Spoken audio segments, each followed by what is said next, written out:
Hello అండి. ఇప్పుడు నేను ఒక ఇంపార్టెంట్ టిప్ చెప్తాను. బ్లౌజ్కి హ్యాండ్స్ కుడుతున్నాను, కానీ బ్యాక్ పార్ట్ బాగా సాగిపోయింది. ఎంత సాగిపోయిందంటే 1.5 అంగుళం కన్నా ఎక్కువగా సాగిపోయింది. కానీ హ్యాండ్స్ కరెక్ట్గా ఉన్నాయి. ఇప్పుడు నేను ఇది ఎలా సెట్ చేయాలి అని కరెక్ట్గా రౌండ్గా బ్యాక్ పార్ట్ని పైకి రౌండ్ సర్కిల్గా తిప్పుకుంటూ హ్యాండ్స్ టక్స్, బ్లౌజ్ టక్స్ రెండు కలిసేలా చిన్నగా వీడియోలో చూపిస్తున్నట్టుగా ఇలా సర్దుకుంటూ నీట్గా రెండు టక్స్ కలిసాయా లేదా అని గమనించుకుంటూ ఇలా నీట్గా కలిసాయి. ఇలా చూసారా, కరెక్ట్గా కలిసిపోయాయి రెండు టక్స్. అంతేనండి,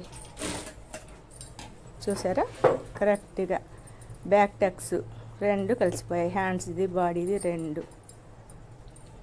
ఈ చిన్న టిప్ మీకు నచ్చినట్లయితే లైక్ చేయండి, షేర్ చేయండి, సబ్స్క్రైబ్ చేయండి.